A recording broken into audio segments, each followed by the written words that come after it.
En studio avec nous, Pierre Weltz. Pierre Weltz, vous êtes ingénieur, sociologue et économiste français, spécialiste de l'organisation des entreprises et des dynamiques territoriales.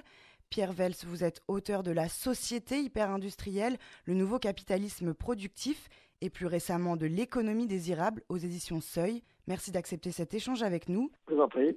Bonjour Monsieur Wells, merci d'être avec nous pour parler donc industrie. L'industrie, est-ce qu'on en a une vision correcte aujourd'hui? Comment se définit-elle? Que recouvre-t-elle? Statistiquement, aujourd'hui, on considère que l'industrie, c'est le périmètre des activités qu'on appelle manufacturières. En fait, c'est la production d'objets. On pense essentiellement aux usines, mais aussi aux centres logistiques, parfois aux centres de conception. Alors, c'est un périmètre qui est très, très étroit, parce que les entreprises ont externalisé beaucoup de fonctions au cours des décennies passées, et donc beaucoup d'activités qui étaient en fait incluses dans le périmètre de l'industrie sont passées en fait dans le périmètre des services. Quand on regarde les chaînes de valeur complètes, allant de la conception des produits jusqu'à leur vente et même à l'après-vente, on s'aperçoit qu'il y a en amont des usines énormément d'activités de type service, qui sont classées aujourd'hui dans le tertiaire. Et puis en aval, également, beaucoup d'activités, l'après-vente, etc., qui sont classées également dans le domaine des services. Donc il faut prendre des chaînes de valeur complètes, en fait, pour comprendre ce que c'est aujourd'hui que l'industrie. Pourquoi on a cette image, à votre avis, négative de l'industrie comme étant un secteur qui détruit des emplois plus qu'il n'en crée et qui délocalise des savoir-faire plus qu'il n'en importe? L'industrie a perdu beaucoup d'emplois. Et cette diminution, elle est liée essentiellement à trois choses. Il y a l'effet statistique que j'ai déjà évoqué, c'est-à-dire le fait que des choses qui étaient comptées dans l'industrie maintenant sont comptées dans les services. Il y a l'effet principal, en fait, c'est des gains de productivité, c'est-à-dire qu'on produit autant et plus avec moins de main-d'œuvre parce qu'on a beaucoup automatisé, c'est un mouvement qui continue. Et puis la troisième explication, c'est qu'on a effectivement perdu un certain nombre de parts de marché. Par exemple, dans les biens de consommation courante, biens de consommation peu coûteux, on a aujourd'hui peu de fabrication en France. On méconnaît aussi beaucoup la transformation interne de la modernisation des usines. Quand vous allez aujourd'hui dans une usine, ça n'a plus rien grand-chose à voir avec l'image à la Zola, d'un truc noirâtre. Ça ressemble plus à un laboratoire de recherche qu'à une usine. L'image de l'industrie dans le public est très décalée par rapport à la réalité. Il y a une diminution globale des emplois, mais il y a aussi un très fort renouvellement. Pierre Weltz, vous parlez de territoires fragiles. En région PACA, de nombreux territoires deviennent justement fragiles à cause de leur activité polluante ou très controversée. Je pense notamment à la zone du pourtour de l'étang de Berre ou le golfe de Fos-sur-Mer.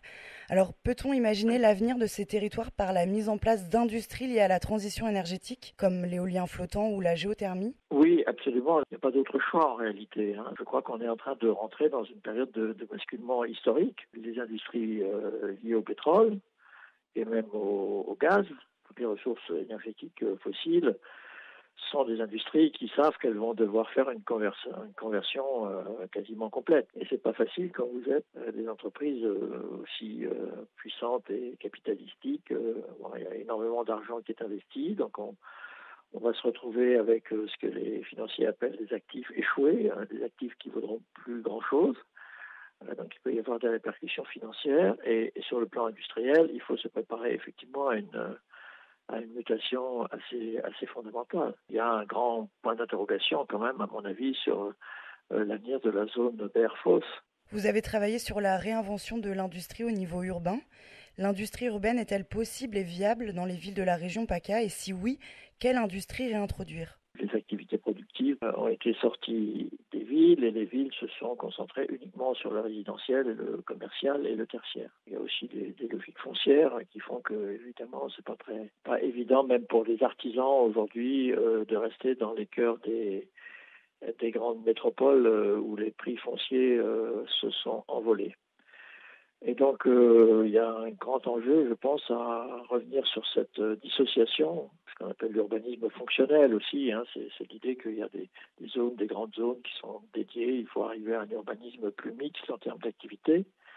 Et le fait de faire revenir des activités de production alors plutôt légères, liées au numérique, par exemple, il y a toutes sortes de domaines, moi j'appelle ça le néo-artisanat numérique, qui peuvent se développer et qui peuvent se développer dans les cœurs de ville, ce qui a notamment un enjeu aussi en termes de type d'emploi. Beaucoup de catégories ont beaucoup de mal aujourd'hui à revenir vers les cœurs de ville et donc ça c'est un souci. Et donc le fait d'avoir de l'activité de type industriel mais productif au sens très large du terme, je pense peut être un atout important. Merci beaucoup Merci en tout cas, infiniment. merci encore.